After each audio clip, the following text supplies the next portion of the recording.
I've come to Port Louis today, and specifically Chinatown, as I really want to walk around and take in this amazing place. How's that lamppost? That is amazing, never seen that before. Now is the perfect time of the year to do it too, as it's still not too hot. To get to this part of the city, first one parks at the Kudon Waterfront and then walks for around 20 minutes through the heart of the business district. This is totally great to see. Behind me over there, that is the central market, which is open once again, so that's a huge relief. There's so much to see here, but for me, I love looking at these amazing old buildings, and there are plenty. Just love this colour. And I'm absolutely mesmerised by the wonderful shutters. All around Port Louis you see these fantastic old buildings. I mean, look at that. Stunning stuff. I'm also in search of a famous printing place. This is what I've been searching for, is this place here. It's called China Times, and apparently they translate the New York Times into Mandarin every single day. And look at this incredible original Heidelberg press, which made its debut in 1913 in Heidelberg in Germany. It's still in operation in many places around the world today and is known as the Prince of Presses. Wow, they've been printing newspapers here since 1953. What a gem of a place. Every single day translating the New York Times into Mandarin for the Mauritian Chinese population. And walking around, I've made another fantastic discovery. This is the Jumar Mosque. So I've never seen this mosque before. This is a new one for me, but this apparently was completed in 1895. And it's the second oldest mosque in Mauritius. What a gem, isn't it beautiful? The best thing about walking around is that you get to stumble upon all sorts of really cool little shops that you'd otherwise miss if you were in a car. This place is so cool. You'll find such diversity here, just so many different things. You can find just about anything here, from knives, grains, dried fish, clothes, fabrics, and even locks.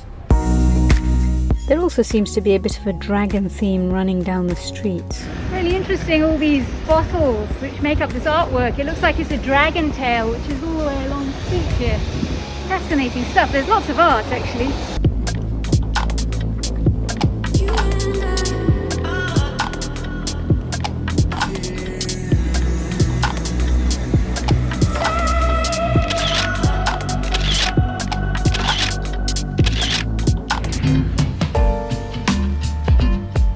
And I couldn't come through into Port Louis and to Chinatown without tasting some of the food, so I've stopped in at this little cafe. Vous avez mine frites, viande, avec poulet, oui, s'il vous plaît. Oui, s'il vous plaît. Mine frites is one of my favourites, and for only 75 rupees, you just can't go wrong. Lunchtime gets busy here, people queuing patiently for their gâteau piment and of course the famous dal puri or split pea roti. My appetite is sufficiently recharged and I'm off again to explore. Very, very much obligatory. Everywhere you go in Mauritius, you still have to wear one of these, because obviously we are nowhere near being out of this pandemic.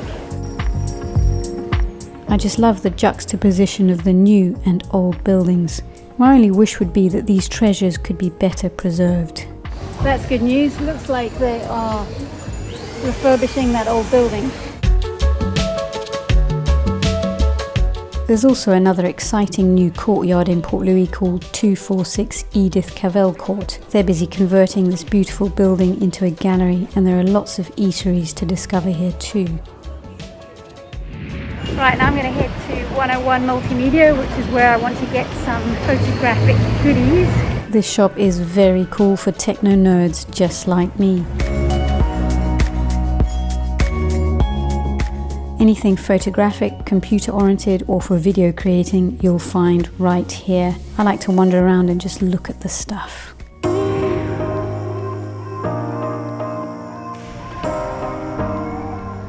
So that's my tour of Chinatown complete. What a place! The colours have really reignited my love for this city. Absolutely, undoubtedly worth a visit.